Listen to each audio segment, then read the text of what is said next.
Hello everyone, in this video I'm going to show you how I made this image of a Lotus F1 car using the pick away palette in Pixelart.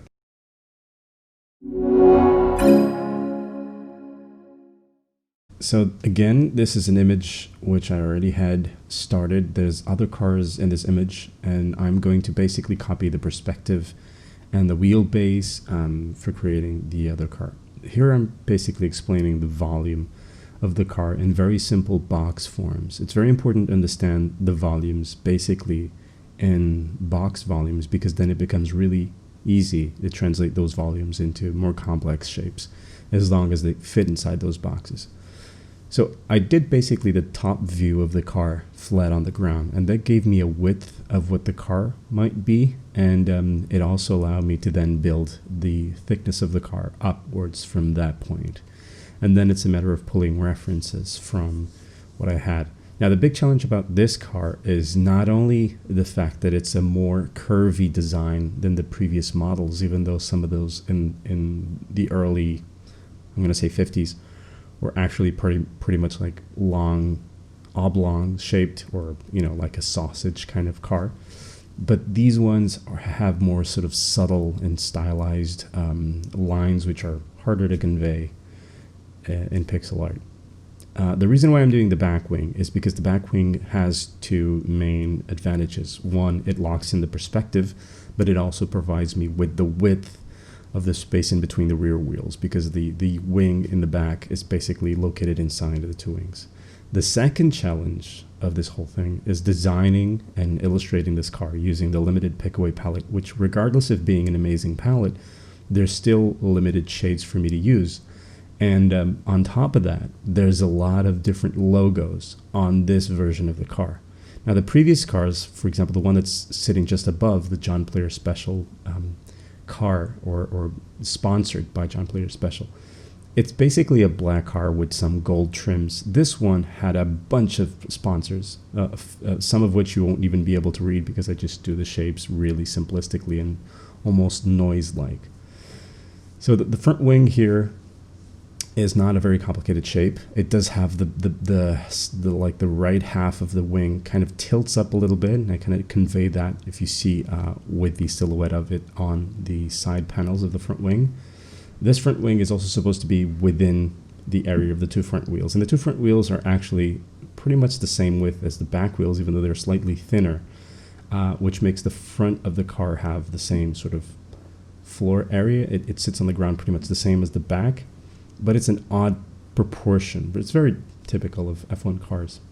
And also the issue of the structure on the front, like there's the issue of the suspension, but also the issue of the holding of the wheel in place, and then having a mechanism to have the wheel turn. All of those things at this size are pretty much just lines, even though they do have like tubes and pipes and wires and screws and all kinds of interesting mechanical bits. There's very little room for me to do anything else other than just a straight line with a specific shade. And that specific shade is kind of pushing things up or down, depending on what I'm doing. This car actually originally is a whole lot darker. I think the green is a whole lot darker, but I only have like these two shades of green to work with. So either I select my two shades of green and that becomes like a lighter version of the car, or then I take the dark green and use that as my bright green, and I use the blue, the dark blue, as a dark green, which doesn't really work that well because it doesn't really convey the same color scheme. And also that gives me the chance to then use the blue for really, really dark bits.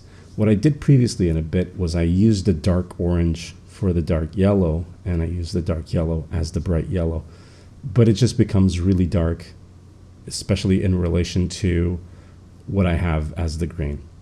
So this is the bit where I'm going to start to add some logos, and I'm constantly going back and forth to the palette that I have on the image, and I'm trying to put in some sort of noisy patterns to act as letters. So here you see me using the dark blue as an extra dark shade of green. And it doesn't really work, but as soon as I start putting the letters on, and this is the only one that's going to work, I think, is Castrol, as the only one that you're going to see that you're going to be able to read. Everything else is very difficult to read.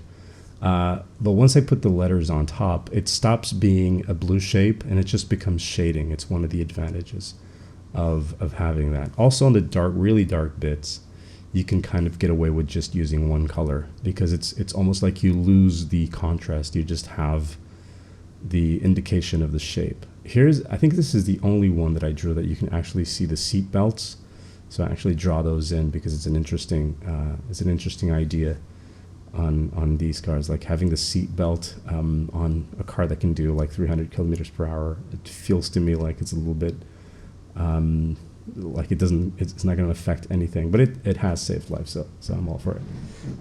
Again, adding more shapes on the top of the car to suggest the sponsors, but also the advantage of having those shapes there, it breaks the flatness of some of those areas, right?